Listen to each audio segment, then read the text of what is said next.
live from the Walker Center on the campus of Oklahoma City University. Welcome to Studio 22, a production of the Mass Communications Department. I'm your host, Mark Anthony Howell, and joining me today's show is Steve Melton. Hello, Steve. How you doing, Mark? Could you introduce yourself and what exactly do you do? Sure. I'm the broadcast producer for the Oklahoma City Thunder NBA basketball team.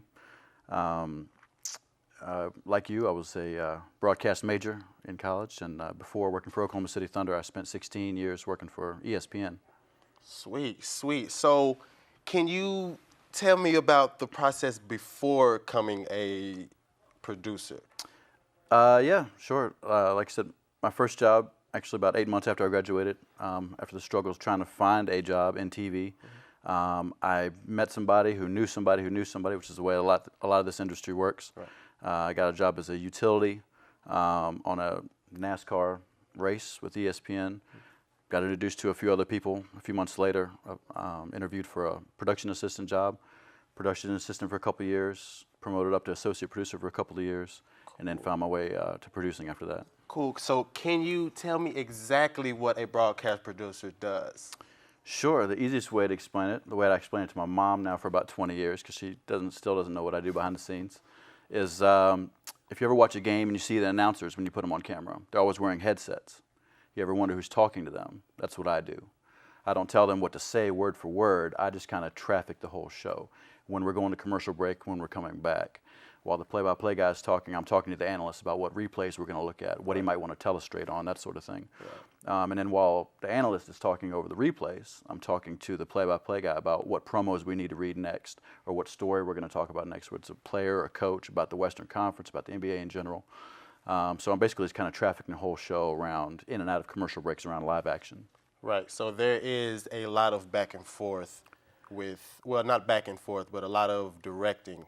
A lot of communication. I sit next to the director. Producer basically produces ideas. I come up with the idea of where we want to go next in the broadcast. I communicate it to everybody.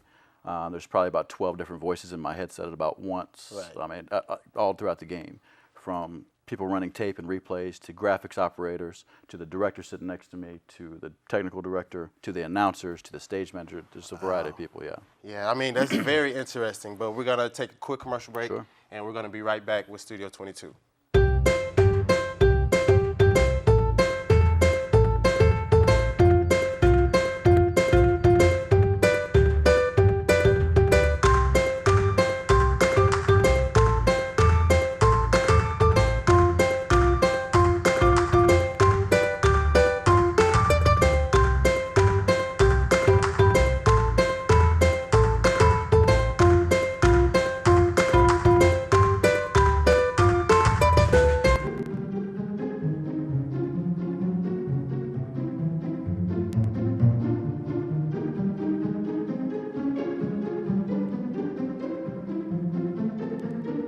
Oklahoma isn't your room.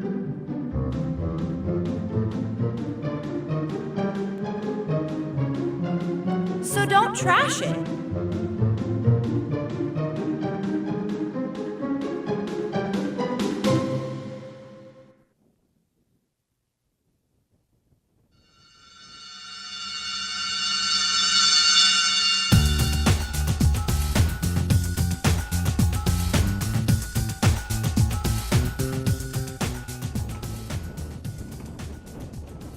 And welcome back to Studio 22. Here we have Steve Melton, a broadcast producer for the Oklahoma City Thunder. And Media Day was yesterday. Can you tell us how this year went and contrast to how last year went? Yeah, it was completely different vibe from last season. Obviously, we're a couple months removed last season from Kevin Durant departing to go to Golden State. So there was a lot of media there really unsure of what the team was going to look like. They knew about, Russell Westbrook was going to be his team, but there was a lot of players that they didn't know anything about.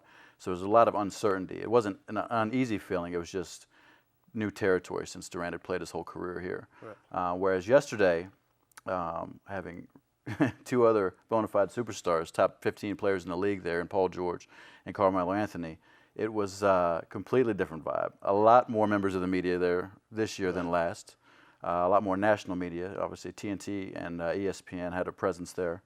But it was exciting. There was a real buzz throughout the building yesterday, and everybody seemed to be legitimately so excited, almost through the roof about not waiting for the season to get started. I know. I'm sure there was cameras outside the doors of me today, yesterday. Can you tell us a little bit about the ESPN producing that you did prior to NBA? Sure. Like I mentioned before, I kind of worked my way up through the ranks there and getting the opportunity to produce. Even I think I was a few days shy of being 28 years old when I got to actually produce my first game. It was Villanova at St. John's college basketball game at Madison Square Garden, first game I ever produced.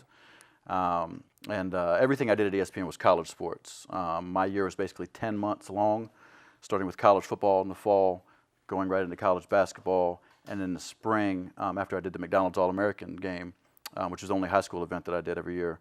In the spring, it was a variety of sports I've produced everything from college lacrosse to college baseball, college softball.